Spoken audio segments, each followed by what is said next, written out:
It's never about any one person. You've got to get over yourself and realize it takes a group to get this thing done.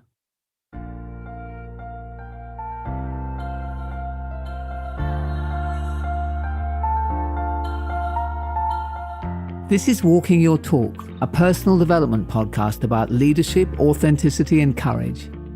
I'm Carolyn Taylor, and I've spent my life working with leaders in organizations on how to change their culture. But this is much more personal. If you want to be known as someone who walks your talk at work and beyond, then this podcast is for you.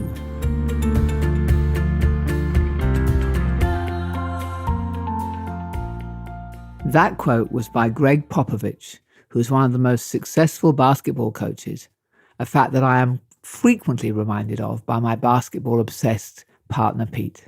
And this week's episode is the second in the series about being one team, and is absolutely about realizing that it takes a village, it takes something bigger than yourself to do really great things. And to be one team, you need to be seeing yourself as a part of this broader community and making decisions from that perspective, acting from that way. And there are many benefits, as we discussed in last week's episode. And if there are so many benefits, I ask myself, why is it so difficult for all of us to do this on a continual basis? What is it that limits us, that holds us back from that perspective? And that's what this week's episode is about. As is usually the case, the ego gets involved. And in this case, there's a particular type of ego response that I found gets activated in situations where there's an opportunity to be one team. And it's a response that I often call besting, or wanting to be better than someone else. Another word I like to use is one-upmanship. I say it slowly because it's a word that not every culture, not every country is familiar with, and some people who are not native speakers haven't often heard it before, but it actually does describe it very well, because it's about always trying to be one up or better than other people, particularly other people who are in your immediate vicinity. And by always trying to prove that, of course, you're in contradiction to the goals of a one-team culture. And the thing is that because there have been many years of hiring and promotion policies, lots of people with those traits actually do very well and may well dominate the culture. Many of the organizations I've worked in, this is probably the biggest feature that you see. So how does besting show up? It's no coincidence that the word performance really dominates organizational life. Now, the word performance used to mean to put on a show for an audience. And without the audience, there actually is no performance. So when you think about a performance, you have to then say it's either a good performance or it's a bad performance. And that is in the eyes, again, of the audience. So the whole thing has somehow been built up as an opportunity to show off or to show yourself up in front of other people. I actually much prefer the word achievement. I think it's a much more powerful word. That needs no adjective. But the details of achievement is really the subject of another podcast. So let me come back then to the concept of needing to perform, whether it's in a big organization or whether it's you individually, and needing to look good in the eyes of other people all the time, and how that kind of distorts what we end up doing. It requires you to be better than your peers or to look better than your peers. It requires you to show that you're the smartest person in the room, or that your project is the best, or your contribution is the most important. It also, and I think this is really a key element, requires you not to show weakness, or not to fail, or not to make mistakes, and not to make vulnerable yourself in front of others. And we all know where that ends up. So with all that going on, it's no wonder we don't have much time for other departments or other people's needs, or the needs of our broader partners in an ecosystem, because we're too focused on making sure we show up well in front of the people immediately around us. Or we only focus on those people when it is in our interest to do so, when it'll make us look better to do so. So that need to come out on top does produce a lot of drive and energy. And it actually, that competitive spirit does deliver results. And that's why I think it's particularly hard to confront it in any sort of organizational setting, because the damaging aspects are often not immediate. and may not ever be visible actually to the individual themselves, nor even sometimes to those in the immediate vicinity today. And there are many times when the drive to win against others will deliver outcomes which are aligned to the needs of the broader group, both today and in the future. However, sometimes the sales team will aggressively attack a market, outsmart the competition, establish an unassailable leadership position. But then maybe 3 years down the track, customers realize that they were sold something they didn't really need, so they don't repeat buy. But that sales team has moved on by then, replaced, of course, by another one, who are then out to look for new customers.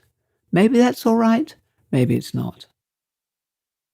A country, just to pick something a bit topical at the moment, will win a trade war, but leaves a trail of resentment which is later used against them by a longer-term team player, who they really did need to keep on side. Or a consultant badmouths to another client, a different consultant, and then later on finds that person has been appointed into a key player role where they are buying their services in a different organization. A man makes a lot of money, sees himself as superior now to most of his family members, loses touch, and later in life finds himself lonely without a support network.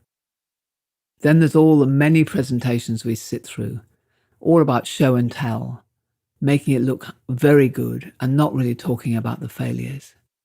So this need to prove yourself as being better than others, which stems, of course, from feeling somewhere inside of not being good enough, of needing to prove or need validation from others, is a hard one to shift. But the starting point is usually courage, and the courage to show vulnerability. I talk about that in more depth, actually, in episode 114. I must say that for myself personally, at an intellectual level, I find the appeal for this wider worldview to be a very useful motivator to tackle my own tendencies to engage in that sort of besting behavior. So the bigger my worldview gets, the more I realize that I don't know everything and I have to learn. And that humility sparks curiosity, and that in itself, of course, is a form of vulnerability. So for me, I find myself equating besting with actually playing small. And the more I try and lift myself up to better see what a tiny cog I am in that bigger picture, the more I'm able to actually play one team. So wherever you want to play one team, and if you did the exercise from last week, hopefully you'll have quite a long list now, you'll have to find ways to keep in check that tendency to always prove yourself as being one up or better than other people.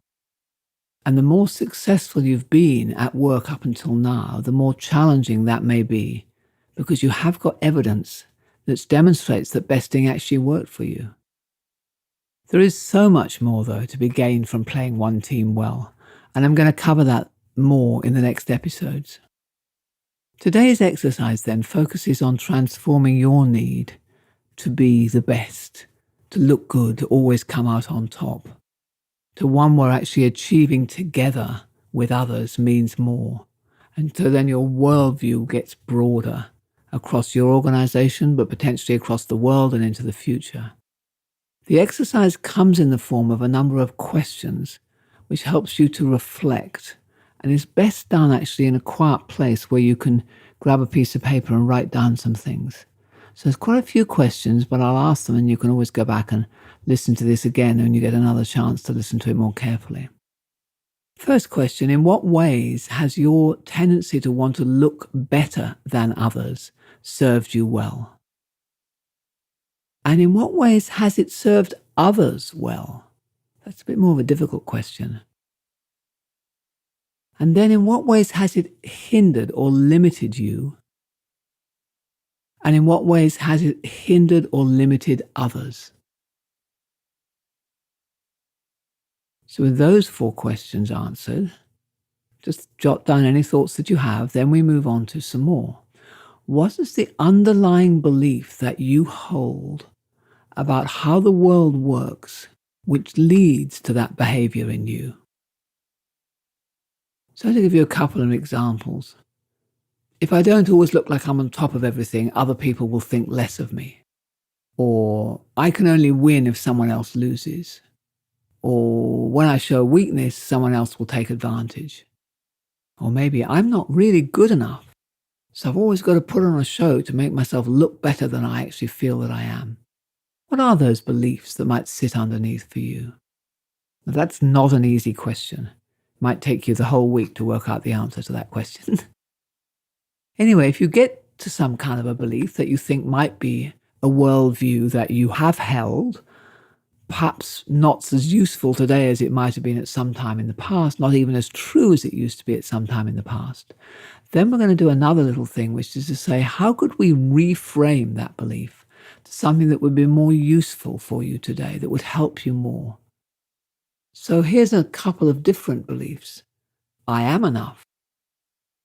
Or there is enough reward, there is enough praise, there is enough opportunities for all of us. We would win more when we win together. 1 + 1 can equal 3. Or, we can grow the pie for all. Those kind of beliefs, and people who hold those, will tend to find it much easier to move on to that bigger stage and think with that broader worldview and operate more as one team. So those are the questions to ask yourself this week in a reflective moment when you have time. See if you can get to something really meaningful and then play with that new reframed belief. Start mulling it over in your mind. See just how it might change how you see the world this week. So in the next 2 weeks, we're going to move past those limiting one-team factors, and we'll cover 2 core ways of thinking and behaving that make one team really come alive. Next week, we'll be covering generosity and all that entails. And I look forward to you joining me then. And thank you for being here today, and have a good week.